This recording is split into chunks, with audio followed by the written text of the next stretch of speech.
আসসালামু আলাইকুম, সবাইকে আপনার টিচিং একাডেমি থেকে স্বাগত। আজকে আমরা পঞ্চম শ্রেণীর প্রাথমিক গণিতের প্রাথমিক বৃত্তি পরীক্ষার কমন উপযোগী 15টি সংক্ষিপ্ত প্রশ্ন নিয়ে আলোচনা করব। তো দেখো, এখানে আমরা 15টি প্রশ্ন উত্তর সহ লিখে রেখেছি। দেখো এগুলো তোমরা কিভাবে সমাধান করবে আমরা একটু দেখা দিচ্ছি। দেখো, এগুলো তোমরা কিছু মুখস্থ করে রাখবে। দেখো, 1 নাম্বার বলা হয়েছে গুণক 1 হলে গুণফলের মান কিসের সমান হবে? যদি গুণকটা 1 হয় তাহলে গুণফলের মান হবে গুণের সমান, গুণফলটা যা হবে গুণটা সমান হবে। 2 নম্বরে বলা হয়েছে গুণের সংক্ষিপ্ত রূপ কি? গুণের সংক্ষিপ্ত রূপ কি? গুণের সংক্ষিপ্ত রূপ হলো যোগ। এগুলো মুখস্থ রাখবা। গুণ নির্ণয়ের সূত্র গুণ সমান গুণফল ভাগ গুণক। আর এখানে আছে গুণক নির্ণয়ের সূত্র। গুণক নির্ণয়ের সূত্র হলো গুণক সমান গুণফল ভাগ গুণ্য। গুণফল ভাগ গুণ্য। গুণফল কখন গুণ্য অপেক্ষা বড় হয়? গুণক একের চেয়ে বড় হলে, গুণক যখন একের চেয়ে বড় হবে তখন গুণফলের মান বড় হবে। দেখো, এখানে 1442 গুণ 200 সমান কত? তোমরা এগুলা কয়েকটা অঙ্ক দেওয়ার অর্থ হলো তোমরা এখানে যারা এই অঙ্কগুলো ক্যালকুলেটরে হিসাব করে দাও, এগুলো নাম্বার দেওয়া হয় না। এখানে দেখো 1442 গুণ 200 অর্থাৎ 1442 200 কে গুণ করলে ফলাফল এত আসে, কিন্তু এটা তুমি গুণ করে দেখাইতে হবে। এখানে যেমন তুমি যে যত নাম্বারে থাকবে ওটা নাম্বারটা এখানে লিখে এখানে গুণ করে অবশ্যই তোমাকে দেখিয়ে দিতে হবে।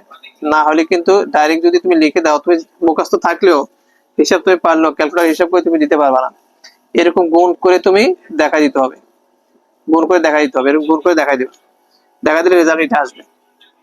এরপর দেখো, এখানে 10 অর্থাৎ 1010 গুণ 500 সমান কত বলছে। এখানে এখানে যারা ভালো গুণ বাড়াটা দেখলে বোঝা যায় যে এরকম আসবে। তা 5 থেকে 5 শূন্য একটা, 5 থেকে 5 শূন্য এখানে 3টা হবে এভাবে। আবার অনেকে ক্যালকুলেটর হিসাব করে এটা দিয়ে দাও, কিন্তু এইভাবে দিলে নাম্বার দিবে না, কেটে দিবে। তোমরা এইভাবে গুণ করে দেখিয়ে দিবা। দেখো, তুমি যদি এভাবে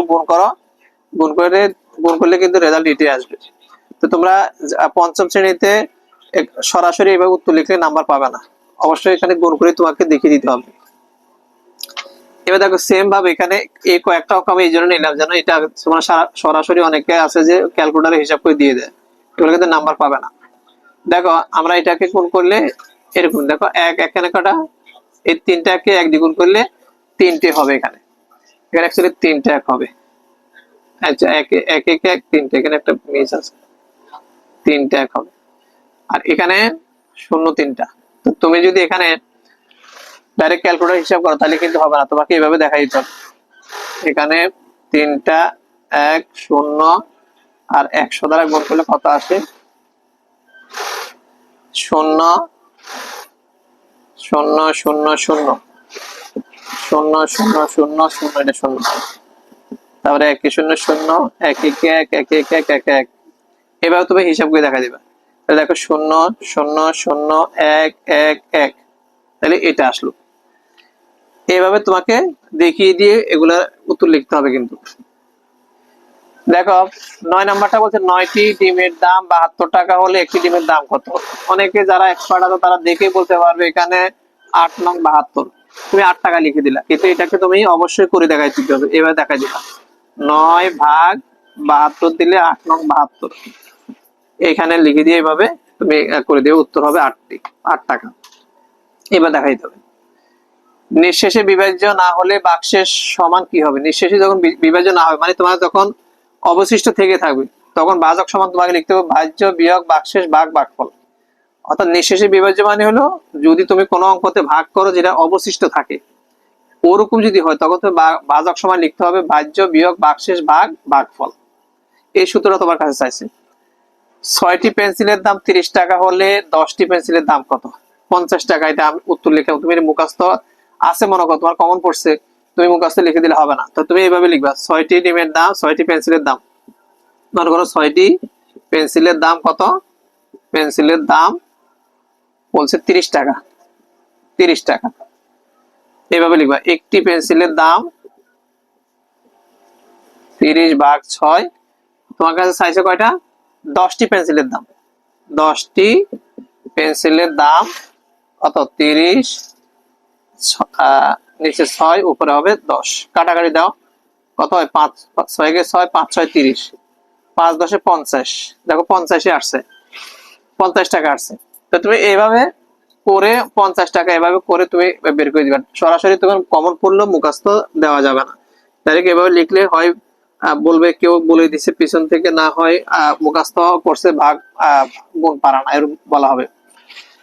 12 নম্বর বলছে 5 অঙ্কের ক্ষুদ্রতম সংখ্যার আগের সংখ্যা চাইছে। উত্তরটা হলো 4টা নয়, 5 অঙ্কের ক্ষুদ্রতম সংখ্যা হলো 1 লিখে 4টা শূন্য, মানে 1000।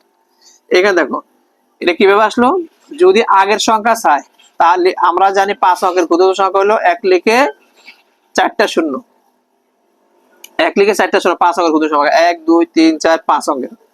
তাহলে 1 অঙ্কের ক্ষুদ্রতম সংখ্যা 5 অঙ্কের ক্ষুদ্রতম সংখ্যা আমরা জানি 1 লিখে 4টা শূন্য, তার আগেরটা চাইছে। যখন আগেরটা চাইবে তখন আমরা 1 থেকে 1 বিয়োগ করব। দেখো এটার থেকে যদি 1 বিয়োগ করো তাহলে 4টা 9 আসবে। যদি তোমাকে এরকম বলে 5 অঙ্কের ক্ষুদ্রতম সংখ্যার পরের সংখ্যা কত, যদি পরেরটা বলতো তাহলে আমরা এখানে 1 যোগ করতাম। যদি বলা হয় 5 অঙ্কের ক্ষুদ্রতম সংখ্যার আগেরটা কত, আগেরটা হলে 1 বিয়োগ করব। আর যদি বলে যে 5 অঙ্কের ক্ষুদ্রতম সংখ্যার পরের সংখ্যা কত, তাহলে 1 যোগ করব, পরে বললে যোগ করব। এভাবে করে দেখা দিতে হবে। সরাসরি তোমার মুখস্থ আছে, তুমি পড়ে গেছো, সেখানে তোমার কমন আসছে, তুমি সরাসরি 4টা 9 দিলে হবে না, তোমাকে এরকম দেখা দিতে হবে।